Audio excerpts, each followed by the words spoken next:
নারায়ণগঞ্জ তুলারাম কলেজে ছাত্রদল এবং ছাত্র শিবিরের গ্যাঞ্জামের মধ্যে এক সাংবাদিককে বেধড়ক পিটিয়েছে শিবির। ঘটনা শুধু এই পর্যন্ত থেমে থাকেনি, ওই সাংবাদিককে পেটানোর দায়টা সাংবাদিককে জিম্মি করে ছাত্রদলের উপর চাপানোর ব্যর্থ চেষ্টা করেছে শিবির। সাংবাদিকের নিজের মুখে শুনুন পুরো ঘটনা। তারা বলতেছে যে এটা ছাত্রদল করেছে, তো আমি তাদের দেখিয়ে বারবার বলছি যে না, এটা শিবিরের লোকজন করেছে। হসপিটালে নিয়ে যাওয়ার কথা বলে তারা তাদের কার্যালয়ে, আমাকে শিবিরের কার্যালয়ে নিয়ে যায়।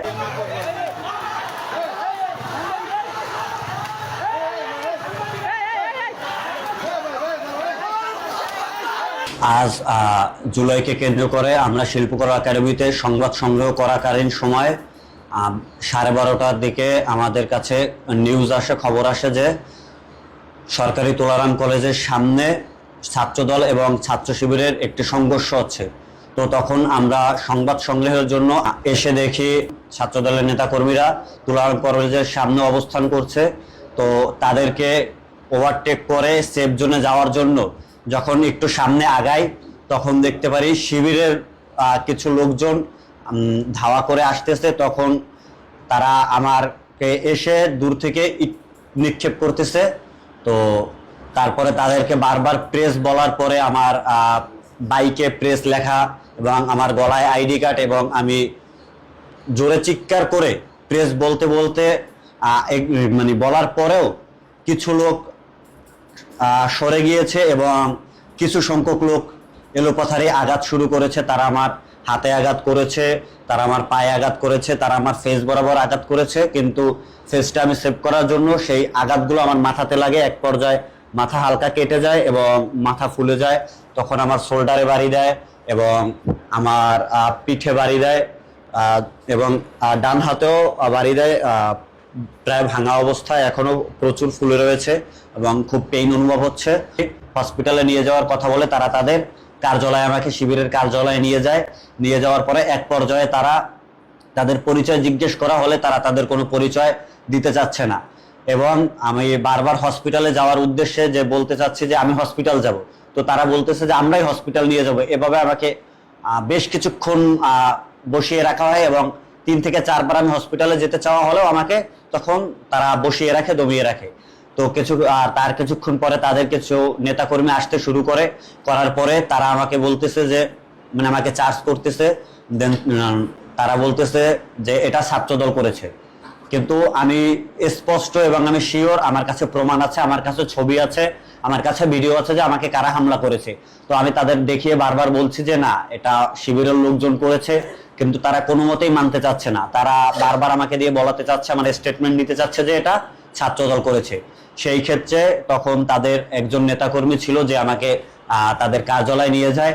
সে যখন বলে যে না, আমাদের লোকজন আঘাত করছে, তখন তাকে তারা উল্টো বলে যে আপনাকে চিনি না, আপনি আমাদের কোনো নেতাকর্মী না। তাকেও তারা অস্বীকার করে। এক পর্যায়ে অস্বীকার করার পর আমাকে বিভিন্নভাবে হ্যারেস করার চেষ্টা করে এবং আমার কিছু স্টেটমেন্ট নেওয়ার চেষ্টা করে। কিন্তু আমি সব সত্যগুলোই বলেছি সেখানে।